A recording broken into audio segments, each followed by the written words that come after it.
Key terms. Student will develop critical thinking skills related to global issues. Student will enhance respectful communication skills. Student will improve conflict management skills. And student will develop perspective taking abilities. Student will increase their adaptability in diverse contexts. The assessment strategy for global competence. The PISA 2018 assessment of global competence contribute development while considering challenges and limitation. It has two components. A cognitive test exclusively focused on construct of global understanding. So a questionnaire that's test that specifically measures the global understanding of a student. And number two is a set of questionnaire items collecting self-reported information on students' awareness on global issues and cultures, skills, both cognitive and social, and attitude as well as information from schools and teachers on activities that promote global competence. So, ito naman yung questionnaire na nagagather ng self-reported information of a student sa global issues like culture, skills, and cognitive and social. And it's from their teachers. It's from their teachers and their schools. Activities na nag-promote ng global understanding. So let's proceed. Curriculum for global competence, knowledge, skills, attitude, and values. Schools can provide opportunities for students to explore complex global issues that they encounter through media and their own experiences. The curriculum should focus on four knowledge domains. Number one is a culture and intercultural relations, socioeconomic development and interdependence, environmental sustainability, and global institution conflict and human rights.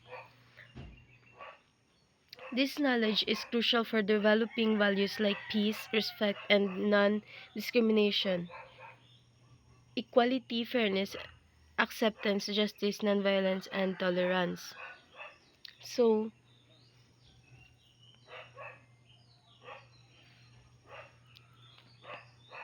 as a student, we should be respectful and dapat hindi nang discriminate ng tao.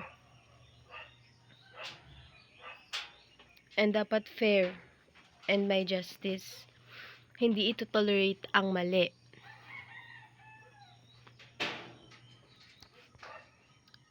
And skills to understand the world and to take action. Global competence builds on specific cognitive communication and socio-emotional skills.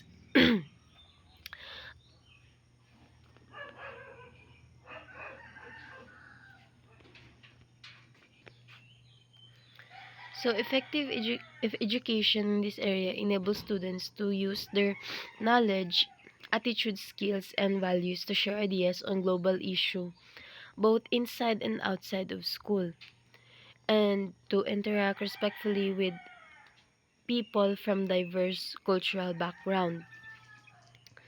So let's proceed to knowledge about the world and other cultures.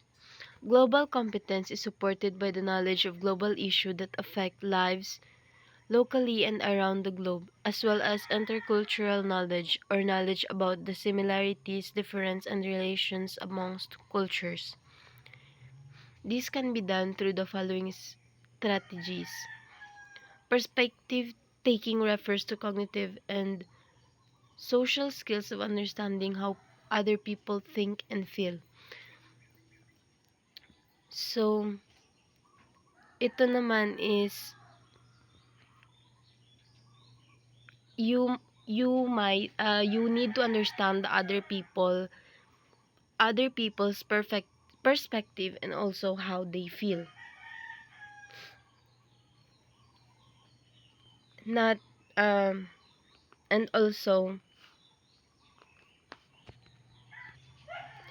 and also as a teacher we should encourage reflection on significant global topics, skills that enhance understanding of the world respectful interaction, and multicultural settings, and attitude and values promoting autonomous learning and responsible action.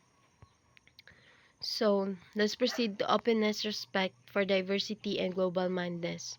Openness toward people from other culture backgrounds involves sensitivity towards curiosity about the willingness to engage with other people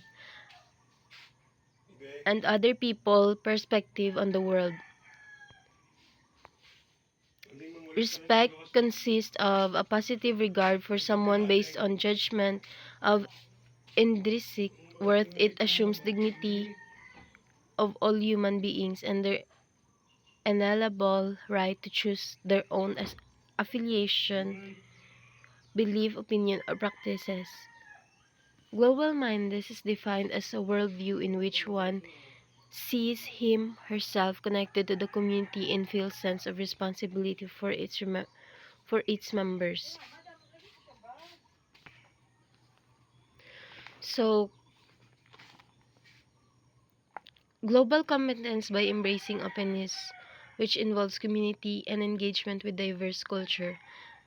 Through inclusive practices, showing respect by valuing individuals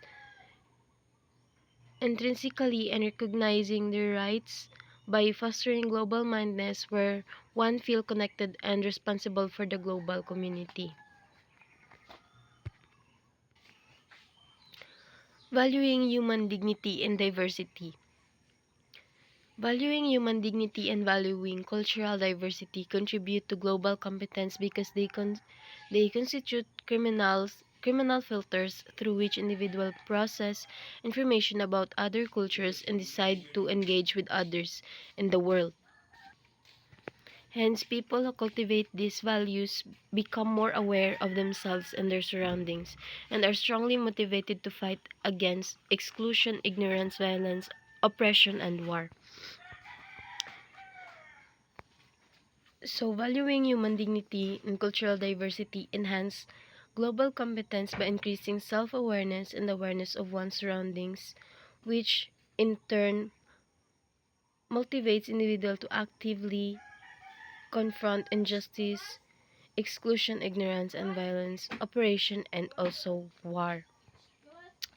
So, valuing human dignity and diversity, the four aspects of valuing equality of core right and dignity.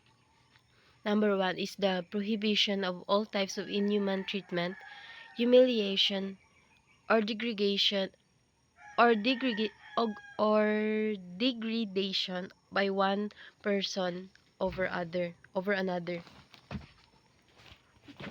Valuing inhuman treatment to protect dignity.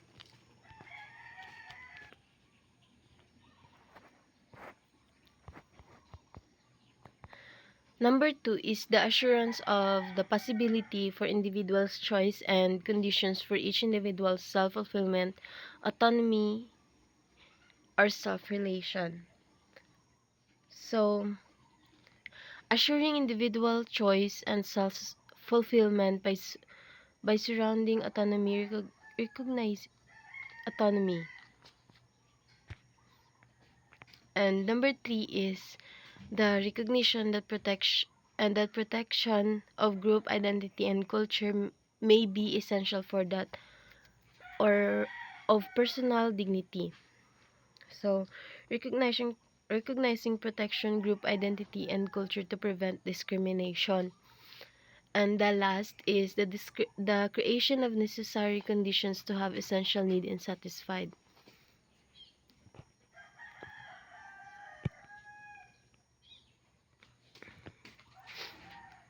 So, the number four is they need the creation of necessary condition.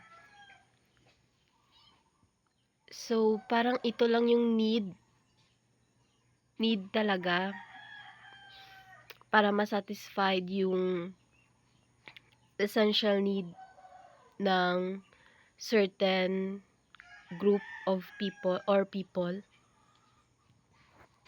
And thank you.